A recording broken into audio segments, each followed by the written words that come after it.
let me fill you guys in on something new, something fresh, something spicy in the bot lane. Zac support. You may or may not have been seeing this lately. It's not really that poppin', not really that popular. I know like one other support streamer that plays it. Nasty, shouts Nasty. Bless up. Why are people playing Zac support? I'm here to tell you why. In the same vein, it's like Leona, but like less consistent. Of course, you know, you're gonna be playing him as like a tank support, so you're gonna be running Aftershock, maybe Fonts of Life. I like Fonts of Life with it. Second Wind or Bone Plating. Revitalize. He's fun as hell to play, man. Being able to initiate all these fights with him, whenever your E is at max rank, dude, it's so satisfying to get like that max range in, jump right on their ass, dude. And also you can match it pretty well with like your Q too. The main combo to like guarantee that your E hits is you Q them, you auto like another minion, and then while they're in that stun moment where they get like pulled back with the Q, you E in, and immediately after that you guarantee the E knockup as well, and hopefully you win at that point.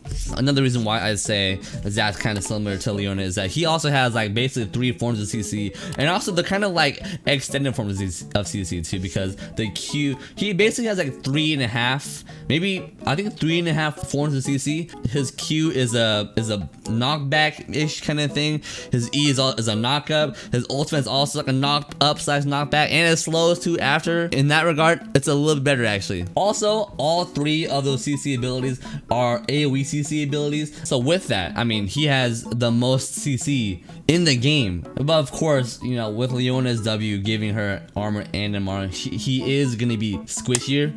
I don't need to explain this joke to you, alright? Also, if the fight goes on long enough, he can escape as well with his E. You see, the thing with Leona is once you're in until you die or they die. Okay, with Zac, if the fight goes on long enough, you could potentially slingshot your ass back to your base unscathed, no deaths.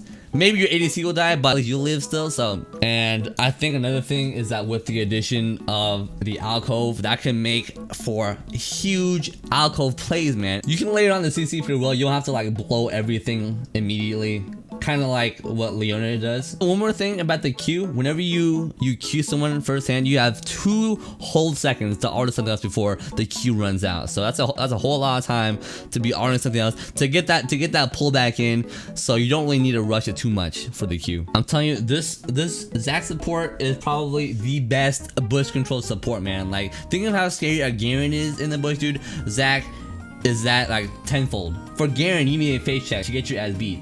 For Zac, you don't even need a face check. You just need to be like within range of his E to get your ass beat. The skill level order is probably gonna be QEW. The max skill level order will be EQW, and then your R whenever it's available. So yeah, Zac super good at all in. So with that, the ADCs that would pair really well with him are those all in champions like Lucian, Draven, Tristana, because she can also like leap in, and I feel oh, Yasuo ADC would be hella good on him too. I think anyone with CC that can follow up with his CC would be really good. So Jhin, Jinx, yeah, basically aggressive ADCs. Kalista, in my experience, it's worked best with Lucian. CDR is key, so you get the Lucidity boots, you get the Knight's Vow, you get the Z's Convergence, so that's already 30% right there.